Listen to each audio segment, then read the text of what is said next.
Zoti Softa, ju jeni me mjaft eksperiencë. A mund të jemi këtu në këtë rast përballë rastit që vetë policia, po ndoshta edhe segmente të tjera, ndoshta të interesuara mund duan që ta zhvendosin vëmendjen duke dhënë një tjetër drejtim, siç është paraqitur sot në media. Ne e dim si qarkullon, po e postoj njëra në media, pastaj do ta marrin dhe tjerët.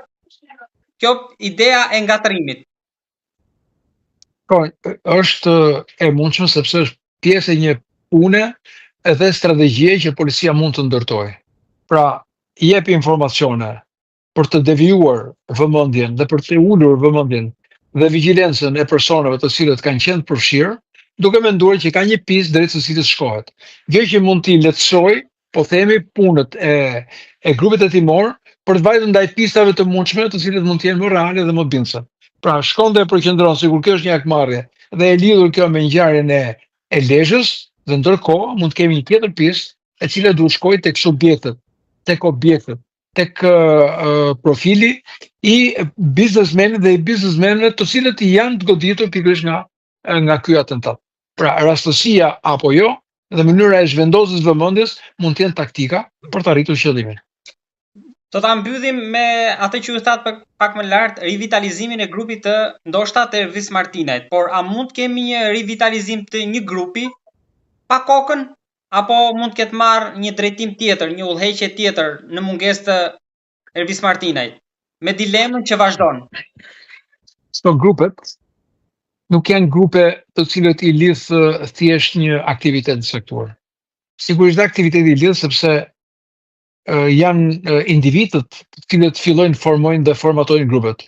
Janë grupe të cilët gjejnë interesa dhe bashkohen për të krijuar një dimension më të madh, jo vetëm brenda një zone, po brenda një qyteti dhe pse jo në shkallë territori. Por ato nisin nga një individ i cili kryesisht të paktën grupet shqiptare kanë qenë mbi baza familjare. Pra ka nisur nga familja, prandaj dhe lufta dhe akmarrja përqendrohet tek familja, tek vllai, tek motra, tek vëllezërit, tek fëmijët, tek xhoxhallarët, tek fisi e tjerë, sepse janë ndërtuar në mënyrë vertikale mbi bazën e një familje. Dhe nëse ky rivitalizim vjen brenda familjes, pra nëse po themi që nuk është më personi i cili është zhdukur, mund të jetë një pjesëtar tjetër i familjes që është rritur, është formatuar, ka arritur të ketë dhe të grumbullojë financa dhe është në gjendje të ngrejë dhe të fillojë një aktivitet kriminal, i cili vjen kryesisht edhe mbi bazën e akmarrjes apo për rimarrjen e kontrollit territorave. Ose personi është gjallë dhe si i tillë, mbasi kalon një farë periudhe, që shikon që ka një qetësi dhe ka krijuar më shumë aftësi dhe mundësi që gjurmët e tij janë më pak të identifikuara, atëherë vën në punë grupet gradualisht duke kërkuar persona të rinj, të cilët mund mos jenë pjesë e skemës kriminale, që mund të jenë më shumë në vëzhgim dhe në mbikëqyrje policore. Prandaj të dyja mundësit janë, dhe të dyja mundësit mund të jenë që shikojmë që grupi është një i rivitalizuar. Rasti i Athinës tregon që ka të bëjë me një grup që ka financa. Rasti i Tiranës apo rasti i Lezhës tregon që kemi të bëjmë me financa. Dhe nëse dy ngjarjet do t'i bashkojmë dhe pistat mund të shkojnë sipas thënave që mund të jenë si pista më të besueshme, atëherë tregon që kemi të bëjmë me financa goxha të larta dhe grupi pastaj ka fuqinë maksimale. Prandaj unë duhet t'i ndaj dhe nuk duhet t'i bashkoj, sepse pastaj duhet shkojmë tek ajo që ai person pastaj ekziston dhe është në aktivitet plot, dhe shkthyer në aktivitet plot. E ka ndryshuar idenë tuaj për fatin e Ervis Martinajt kjo ngjarje? Jo, absolutisht jo. Unë vazhdoj të jem të njëjtës bindje, madje kjo gjë e bën dhe përforcon më shumë bindjen time që personi mund të jetë aktiv aty ku është në mënyrën se si ai është.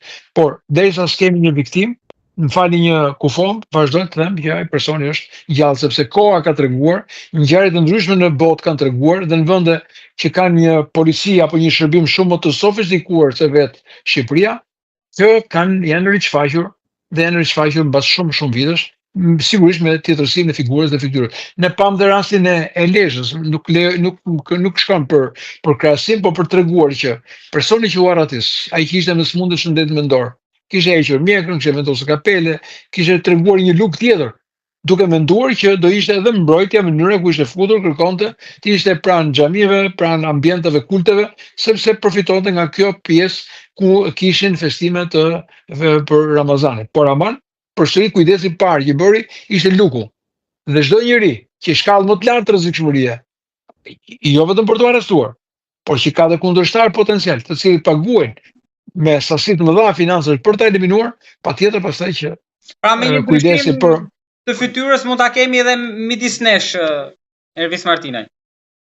Po sepse ka treguar dhe rastet në mafian italiane, kanë treguar që po në zonën e Siciljes kanë jetuar dhe madje jetonte nën tokë duke krijuar gjithë infrastrukturën poshtë, jo shumë larg qendrës aty ku ishin karabinjerët, aty ku ishin strukturat, aty ku ishin shërbimet, aty ku ishte vetë qyteti. Zoti Softa, faleminderit shumë për gjithë analizën dhe informacionet. Faleminderit juve.